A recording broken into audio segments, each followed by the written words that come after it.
Latın musiqisinin ritmini dünyaya tanıdan Kolumbiyalı ulduz Shakira kimdir? Shakira təkcə Kolumbiyanın deyil, bütün Latın Amerikasının musiqi səhnəsinin ən parlaq ulduzlarından biridir. O, 1977-ci il fevralın 2-də Kolumbiyanın Barranquilla şəhərində dünyaya gəlib. Əsl adı Shakira Isabel Mebarak Ripoltdur.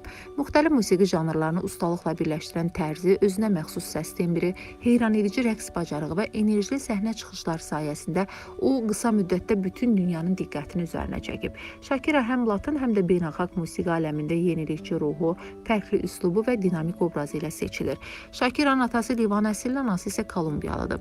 Onun musiqiyə marağı çox erkən yaşlarından özünü göstərib. Hələ 6 yaşında ilk mahnısını bəstələyən, 8 yaşında isə ilk şeirini yazan Shakira gənclik illərində müxtəlif musiqi festivallarında çıxış edib və bir sıra müsabiqələrdə qalib olub. O, cəmi 13 yaşında olarkən ilk studiya albomu Magiyanı dinləyicilərə təqdim edib.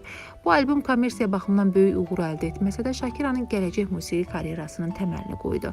Ardınca o Peligro adlı növbəti albomunu çıxardı. Lakin Shakiranın əsl şöhrət qazanması 1995-ci ildə yayımlanan Pies Descalzos, yəni Çılpaq Ayaqlar albomu ilə baş verdi.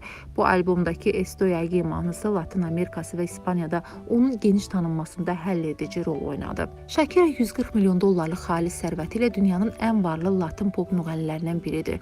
O, ən çox albom satan Kolumbiyalı sənətçidir. Hips Don't Lie mahnısı bugünə qədər 10 milyon nüsxə satılaraq son 10 ilin ən çox satılan mahnılarından biri olub.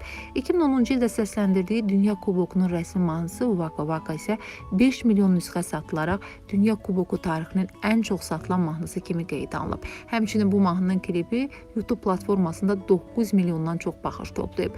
Shakira spirtli içkilər və qəhvə içmir, lakin şokoladı çox sevir. O, bir müsahibəsində belə deyir: əgər bir şokoladdan daha yaxşı bir şey varsa, o da daha çox şokoladdır. Shakira yalnız musiqici kimi deyil, həm də xeyriyyətçi, ictimai fəal və BMT-nin xoşməramlı səfiri kimi tanınır. O, Kolumbiyada az təminatlı uşaqların təhsili və rifahını dəstəkləmək məqsədi ilə Pies Descalzos fondunu yaradıb. Shakiranın xeyriyyətçilik fəaliyyəti təkcə Kolumbiyada deyil, bütün Latın Amerikası ölkələrində yüksək dəyərləndirilir. Müğənni 2011-ci ilin əvvəlindən 2022-ci ilə qədər İspan futbolçu Gerard Piqué ilə münasibətdə idi.